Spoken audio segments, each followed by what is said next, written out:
Jonathan could hear the breathing of the men all about, quick and agitated. Beyond that, he heard the tapping of the drum, the nagging, relentless curl of the fife. "There!" cried the corporal. "That's it. Now, gentlemen, load your guns. For God's sake, load your guns!" All around came thudding as guns dropped to the ground, stocks to earth, followed by the pop of snaps as leather cartridges pouches open. "You, boy!" came a cry. "Do your loading! Are you daft? Load your gun!"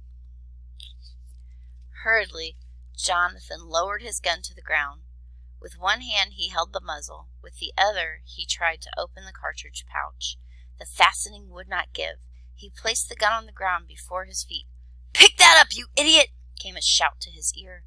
In a panic, Jonathan reached down and snatched his gun. Resting it in the crook of his arm and clumsily using both hands, he yanked his cartridge pouch open. The wooden catch broke. His fingers, trembling, touched the cartridges. He pulled one up. It made a rough brown paper twist into a tube, one end further twisting tight like a candle wick. The small package contained a measure of gunpowder and one lead ball. Putting the twisting paper to his mouth, Jonathan tore at it with his teeth. It did not give. He tugged harder. This time the paper tore too much. He could taste the powder on his tongue. He spat it out. Hand shaking, he tried to maneuver the gun upright while still holding the torn cartridge so it wouldn't spill, but the barrel was too high. He had to stand on his toes to pour the powder in. Then, crumbling the paper in his fist, he wadded it around the lead ball, poking both into the barrel mouth. Unsteadily, Jonathan yanked out the ramrod from beneath the gun barrel where it was lodged. He reached higher, trying to stick the swinging rod into the barrel so as to set the ball snug proper. Just managing to get the rod in, he waited for it to slide down. It would not drop.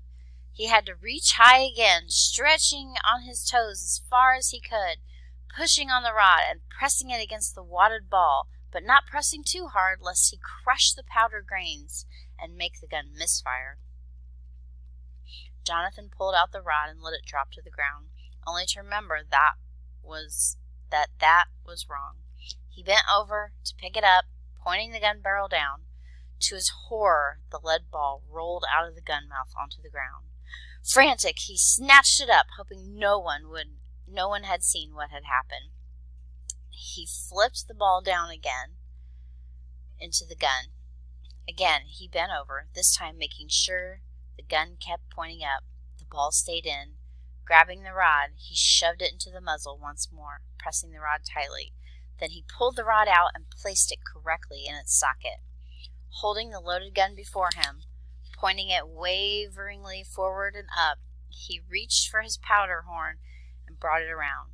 With his teeth, he edged off the cap. Trying not to put in too much or too little, he trickled fine firing grains into the priming pan beneath the hammer, lock, and flint. That done, he pushed the cap back on the horn and let it drop.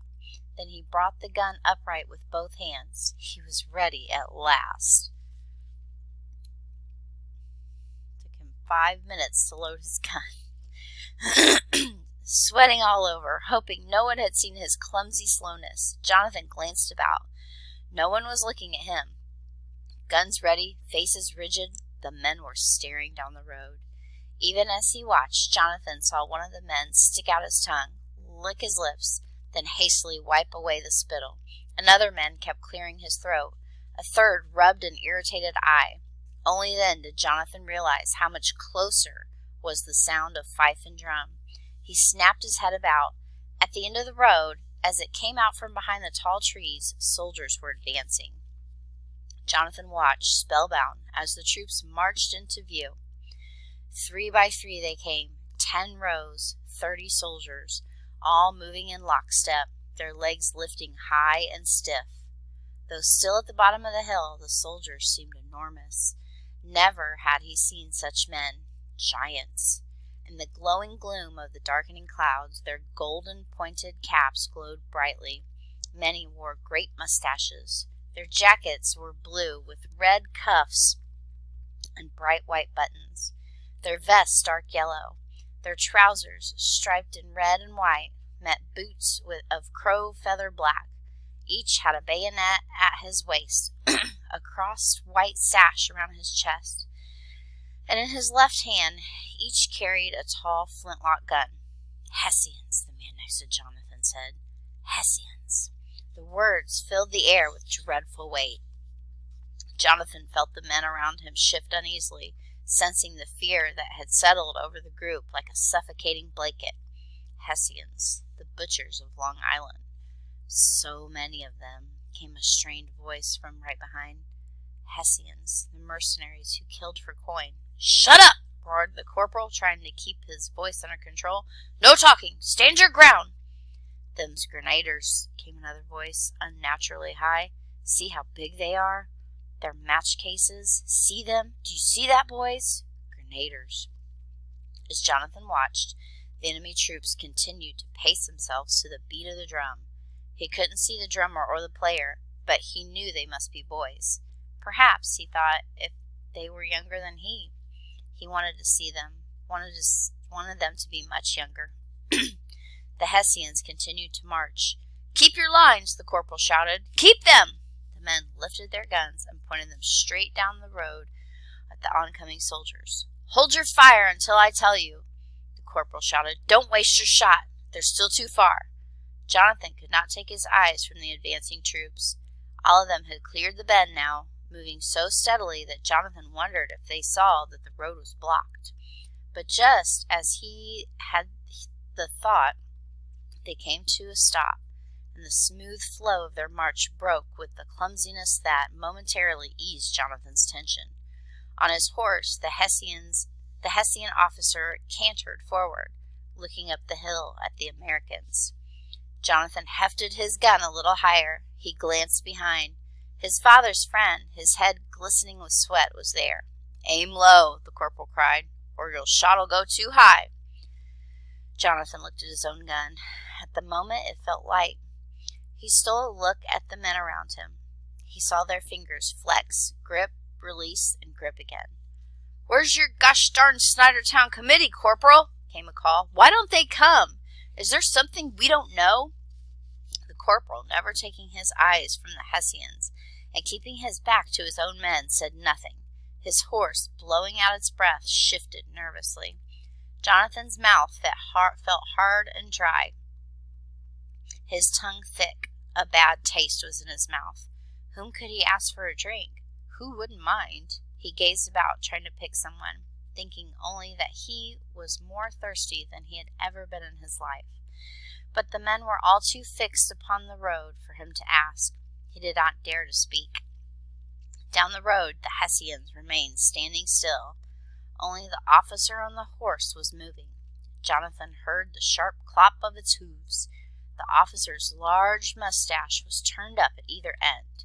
He carried no gun, but there was a sword in his hand that flashed in the steel-gray light.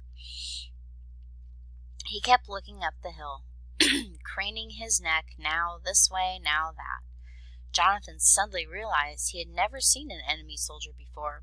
He had seen Tories, but hateful as they were only Americans.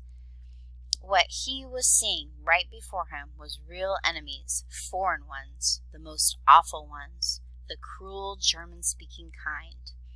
Down the road, the Hessian officer waved his sword and shouted something to his men.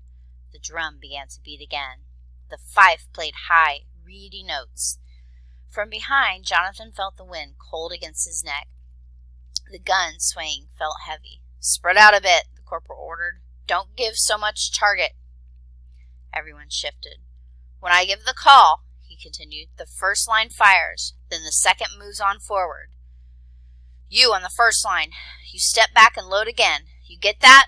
2 rounds a minute, boys. 2! Jonathan's heart sank. 2 rounds a minute. He couldn't do it. He wished he'd practiced more. The tramp of the soldiers cut through his regrets. Jonathan turned. The Hessians, their red and white legs moving in high-stepping, winking unison, had begun once more to advance. Their guns rose beside their golden caps. The sight made Jonathan dizzy. He He swayed. The gun felt heavier. "You are ready," he heard close to his ear. Jonathan turned. It was the Frenchman. He was standing next to him.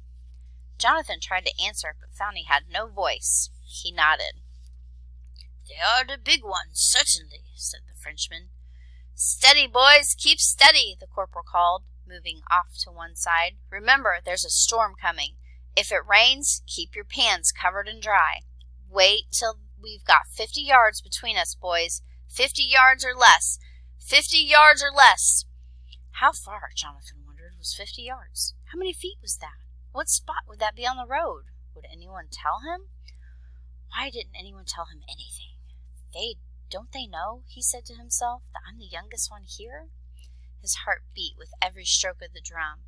The soldiers advanced to the same sound. If his heart stopped beating, Jonathan wondered, would they stop too? Watching, he couldn't believe how they came together, shoulder to shoulder. No one moving out of step, their legs lifting stiffly, perfectly. The Hessian officer shouted something. "What did he say?" asked one of the Americans. "Don't know." "What's he saying?" "Ready!" cried the corporal. Feeling the back of his legs grow tight, Jonathan pulled his gun up.